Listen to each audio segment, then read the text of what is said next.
ఈరోజు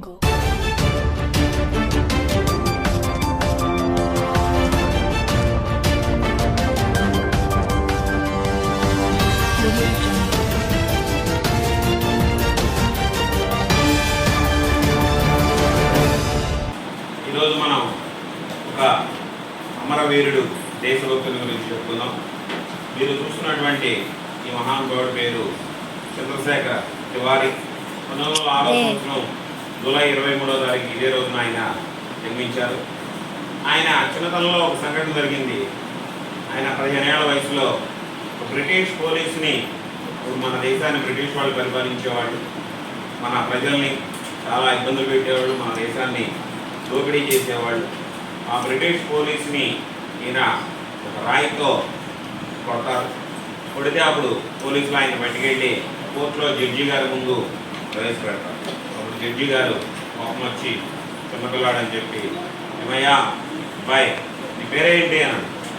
అప్పుడు ఈయన అసలు పేరు చంద్రశేఖర్ తివారీ అయితే, తివారీ అని చెప్పకుండా నా పేరు ఆజాద్ అని చెప్పి ధైర్యంగా చెప్పారు. ఆజాద్ అంటే హిందీలో స్వేచ్ఛ అని అర్థం. ఎందుకని అలా చెప్పారంటే, మన దేశానికి స్వేచ్ఛ లేకుండా, మన భారతదేశ ప్రజలకు స్వేచ్ఛ లేకుండా బ్రిటిష్ వాళ్ళు మనల్ని బంధించి బాధించి మన దేశాన్ని వదిలి వెళ్లకుండా పరిపాలిస్తూ ఇబ్బందులు పెడుతున్నారని, మాకు స్వేచ్ఛ కావాలనే ఉద్దేశంతో నా పేరు స్వేచ్ఛ అంటే ఆజాద్ అని చెప్తారు.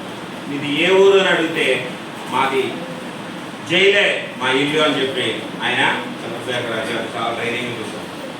అతని ధైర్యానికి జడ్జి గారికి కోపం వచ్చి మెజిస్ట్రేట్ గారికి 15 కొరడా దెబ్బలు కొట్టండి అని చెప్పి శిక్ష విధిస్తారు. అయినా సరే చంద్రశేఖర్ ఆజాద్ ఆ 15 కొరడా దెబ్బల్ని ధైర్యంగా తింటారు, అనుభవిస్తాడు.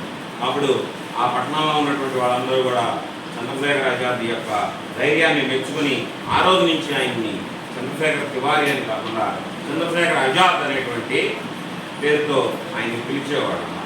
తర్వాత ఆయన తిరిగి పెద్దవాడయ్యి స్వాతంత్ర పోరాటంలో పాల్గొని, స్వాతంత్ర పోరాట యోధుల్లో మనకందరికీ తెలిసినటువంటి భగత్ సింగ్ గారితో కలిసి, రాజగురు గారితో కలిసి, సుఖదేవ్ గారితో కలిసి అనేకమైనటువంటి పోరాటాలు చేశారు ఆయన.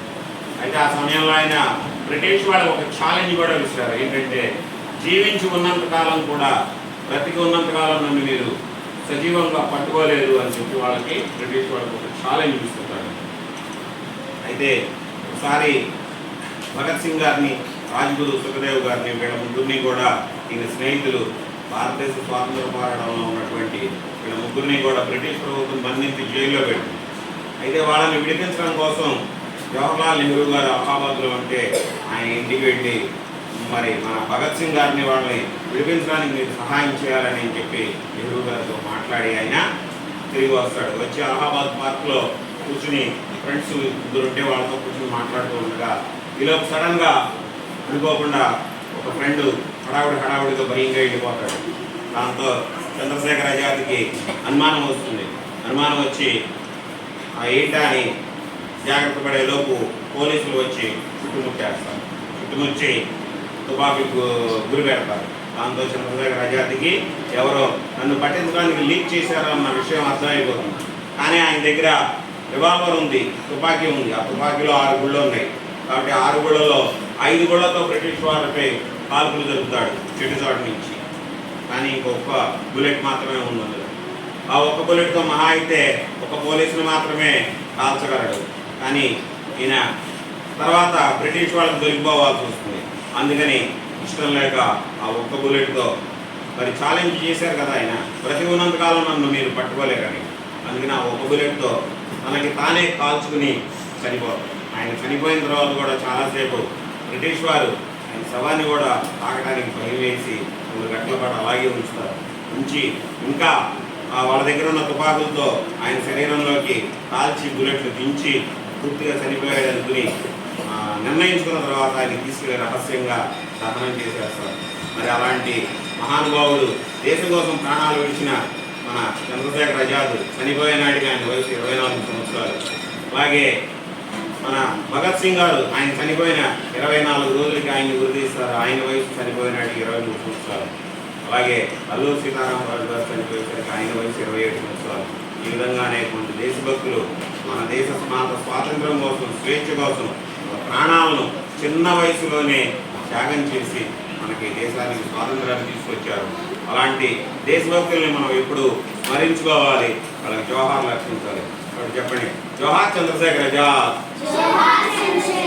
వందే మాతరం, జోహార్ చంద్రశేఖర్ ఆజాద్.